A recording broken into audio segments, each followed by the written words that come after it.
Good morning students. 12वीं वाले बच्चे, सिद्धि हिंदी विद्यालय के इस ऑनलाइन क्लासेस में आपका हार्दिक स्वागत है। अब बच्चों यहाँ पे अब तक तो हमने पाठ और काव्य देखे, ठीक है। अब यहाँ पे सबसे पहले हम व्याकरण की शुरुआत करते हैं।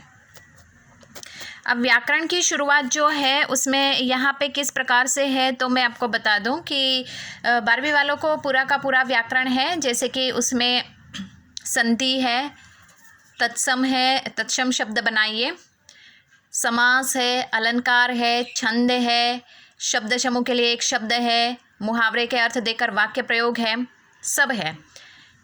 फिर शीर्षक देकर 1/3 हिस्सा लिखना और काव्य पंक्ति को पढ़कर उसका भावार्थ लिखना, ठीक है, सविस्तार। तो इस तरह से व्याकरण में सब है, निबंध है, तो ये सब हम करेंगे। सबसे पहले हम शुरुआत करते हैं कि तत्सम शब्द बनाइए।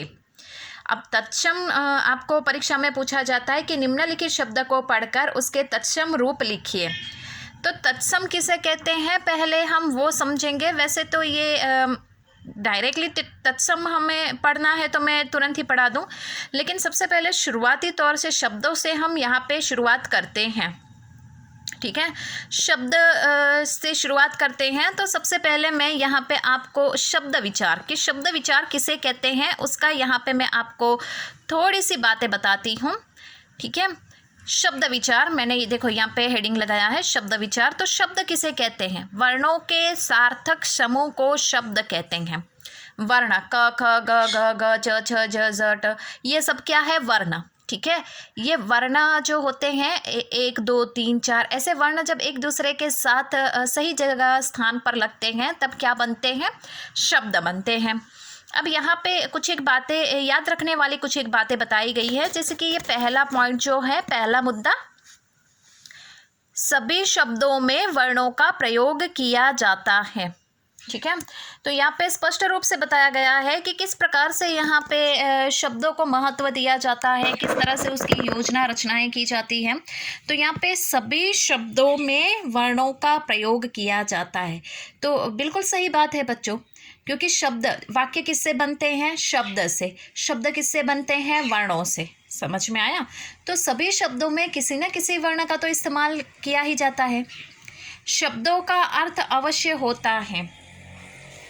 हम कोई शब्द लिखे लेकिन उसका मतलब, अर्थ तो निकलता ही है ना। कोई ना कोई शब्द लिखते हैं तो उसके एक या एक से अधिक अर्थ निकलते हैं। शब्दों के मेल से वाक्य बनते हैं। बिल्कुल सही बात है बच्चों कि शब्दों से शब्दों, जैसे कि वर्ण से शब्द बने और शब्द से क्या? वाक्य बनते हैं। एक 2 3 4 ऐसे वर्णों को हमने सही स्थान पर लगाया तो शब्द बन गया, और 5-6 शब्द हैं हमारे पास, उन 5-6 शब्द को हमने आगे पीछे व्यवस्थित ढंग से लगाया तो वाक्य बन गए। जब शब्दों का प्रयोग वाक्य में किया जाता है तब वे पद कहलाते हैं। अब समझ में आया? जो वर्ण से शब्द बने और ये शब्द का प्रयोग जब वाक्य में हम करते हैं सही स्थान पे आगे पीछे, जैसे कि राधा खेल रही है, ठीक है, तो राधा भी शब्द हुआ, खेल भी शब्द हुआ, रही है, तो ये सही स्थान पे लगाया तो इससे क्या? पूरा पद बन गया। ये तो शब्द की परिभाषा हुई बच्चों। अब यहाँ पे शब्द का वर्गीकरण किया गया है। तो शब्द का वर्गीकरण कितने हिस्सों में किया गया है उसको हम देखते हैं यहाँ पे, ठीक है। अब यहाँ पे मैं आपको बताऊंगी सही जो शब्द है वो मैं आपका उसका परिचय करवाऊंगी, ताकि तत्सम शब्द किसे कहते हैं वो आपके दिमाग में जाए और आपको कोई परेशानी ना हो। लेकिन तत्सम शब्द को समझने से पहले हमें शब्द की तो शुरुआत करनी ही पड़ेगी, क्योंकि तत्सम भी एक शब्द है, ठीक है। और शब्द, तत्सम शब्द को पढ़ने के लिए शब्द किसे कहते हैं वो तो हमें ज्ञान होना ही चाहिए। अब शब्दों का वर्गीकरण है वो 4 हिस्सों में होता है। शब्दों का वर्गीकरण 4 हिस्सों में होता है। एक तो स्रोत या उत्पत्ति के आधार पर, ठीक है, दूसरा रचना और बनावट के आधार पर, तीसरा प्रयोग के आधार पर, और चौथा अर्थ के आधार पर। स्रोत और उत्पत्ति, स्रोत और उत्पत्ति अर्थात यहाँ पे कुछ एक ऐसा होता है कि जैसे कि हम कहते हैं ना उद्गम स्थान, उत्पत्ति, यहाँ से उत्पत्ति हुई, तो अर्थात भाषा भी होती है। ये भाषा कहीं ना कहीं से वर्ण और शब्द की उत्पत्ति हुई, ठीक है। तो स्रोत के आधार पे भी शब्द के प्रकार हैं, रचना और बनावट अर्थात हमने मोड़ मड़ोड़ के किसी न किसी प्रकार से बनावट करके हमने शब्द बनाए, हिंदी और अंग्रेज़ी मिक्स करके, हिंदी और गुजराती मिक्स करके, गुजराती और अंग्रेज़ी मिक्स करके, इस तरह से हमने शब्द बनाए। ठीक है, तो बनावट के आधार पर भी शब्द के प्रकार हैं। प्रयोग के आधार पे, प्रयोग यानी कहीं कहीं पे ऐसा एक्सपेरिमेंट किया गया, अर्थात भाषा में देखें तो रचना की अभिव्यक्ति के लिए यहाँ पे शब्द के प्रकार जो है वो अलग अलग प्रकार से बताए गए अर्थ के आधार पर। जैसे कि एक शब्द होता है, उसके बहुत सारे अर्थ निकलते हैं। ठीक है, तो उस प्रकार से अर्थ के आधार पे भी शब्द का वर्गीकरण हुआ। तो यहाँ पे बच्चों ये सारे के सारे जो है ना, ये हमें नहीं देखने हैं, लेकिन इन चारों में से सिर्फ हमें एक ही देखना है। कौन सा? स्रोत अर्थात उत्पत्ति के आधार पर शब्दों का वर्गीकरण, क्योंकि हमें जो पढ़ना है वो स्रोत और उत्पत्ति के आधार पर ही आएगा। वापस एक बार, शब्दों का वर्गीकरण, जो शब्द किस प्रकार वर्णों से शब्द बनते हैं और शब्द से वाक्य।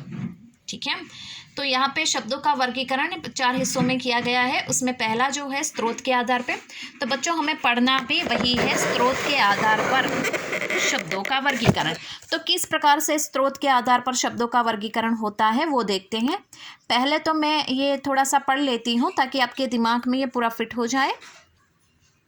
जिस प्रकार पकवान से सजी हुई थाली अच्छी लगती है, उसी प्रकार से भिन्न भिन्न भाषाओं के शब्दों के प्रयोग से, शब्दों के मेल से भाषा में सुसज्जित भाषा भी सुसज्जित हो जाती है। जिस प्रकार पकवान से सजी हुई, यहाँ पे बच्चों थाली लिखना है।